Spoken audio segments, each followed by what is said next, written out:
My name is Dan Cross-Viola. I am a father of two. My wife and I have been happily married for going on 12 years now.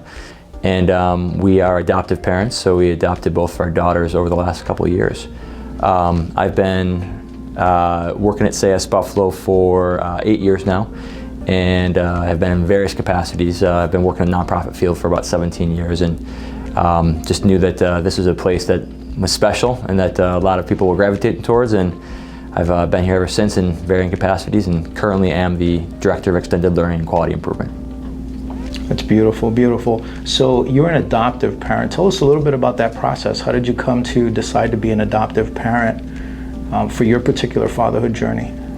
Sure. So my wife and I always knew that we wanted to have kids, but we also were ambivalent about having biological kids, just because the world's a scary place and getting scarier by the day, and overpopulation is a real thing and all that. And we also knew, because we both work in the helping fields, that there's a lot of kids out there that are in need of loving parents and good homes and whatnot. So we opted to go to become foster care parents, certified for foster care, and fully knowing that that's really about reuniting families together and being supportive of that, but also being open to the possibility of adoption if it went that direction. So that was the direction it went for us, and we both of our daughters, Milan and Kyra, 4 and 3, we've basically had since they were born, and we adopted them a couple of years ago.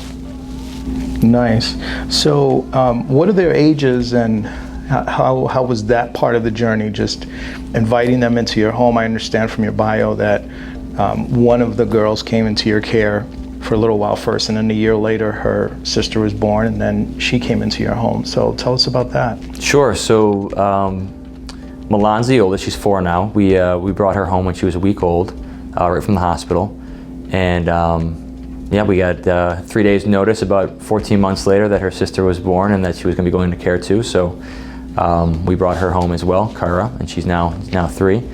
But it's definitely an experience, because you kind of don't have that same kind of ramp up that a traditional kind of, you're pregnant for 9 months and you're getting the nursery ready and all that kind of stuff. You just don't really have that. So you kind of have to plan for all different kind of scenarios, and you don't know what the age or the gender or anything will be and whatnot, but you just kind of, you roll with it, and it's kind of neat, the mystery of it all.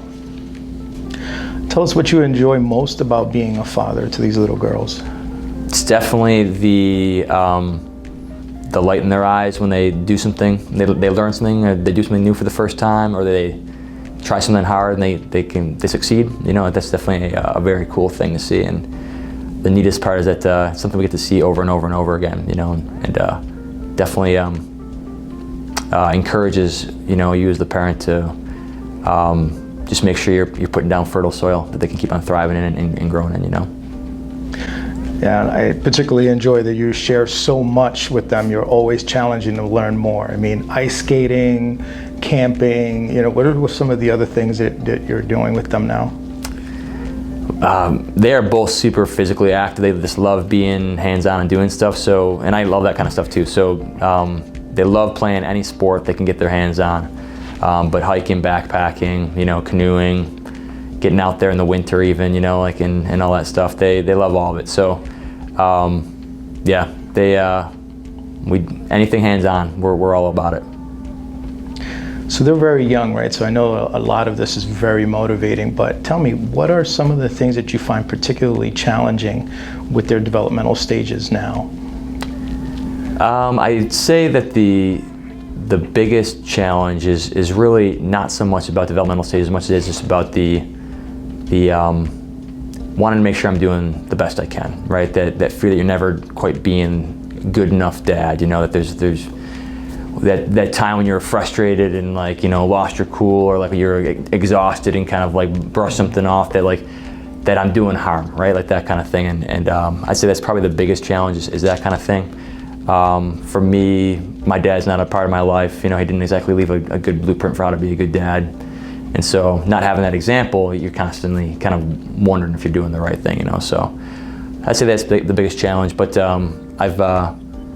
I've tried to embrace this idea that just like I learned from my dad what not to do, my girls are I'm gonna do, first of all, I'm gonna do a million times better than my dad did, right? So they're gonna benefit from that. But on top of that, they're gonna learn from my shortcomings. They're gonna recognize my shortcomings and be able to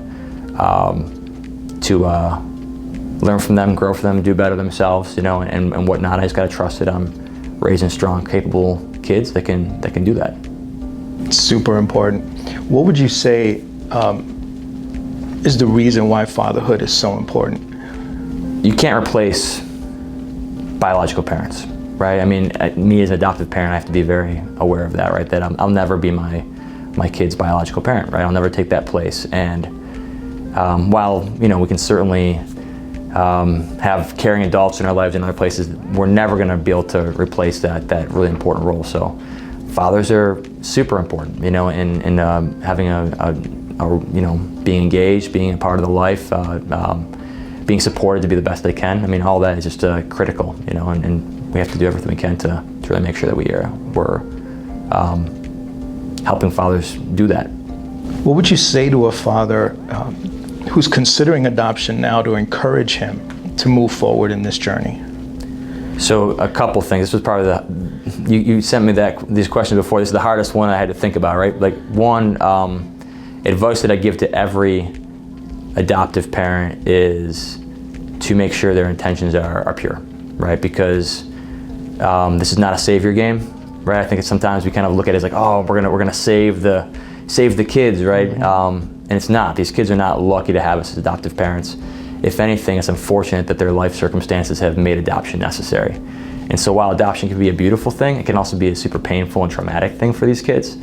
And as our kids go through life, they will at times probably resent us. At times they'll long for their biological parents. They'll grieve for the life they may have had if adoption hadn't been part of the picture, right? So we have to recognize that that's part of this. That's what we're signing up for, right? This is part of being an adoptive parent. We have to lean into that. We got to be supportive. We can't take it personal.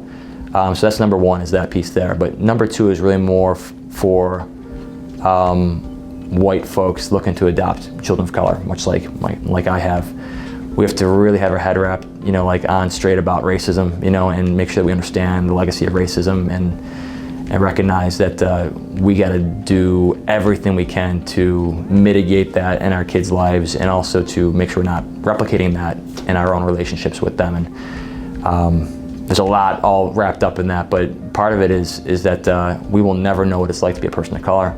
We'll never be able to provide everything that our kids need to develop a healthy, strong racial identity. And so we have to make sure we're providing the access to cultural experiences that we can't provide, providing access to racial mirrors, people that look like them, that can be mentors, caring adults, peers in their life, and so much more. I mean, there's so much that goes into that. And transracial adoption can go wrong in a million different ways, but it can go right too. But it takes a lot of intentionality and a constant effort on our part as white parents to make sure we're doing that right.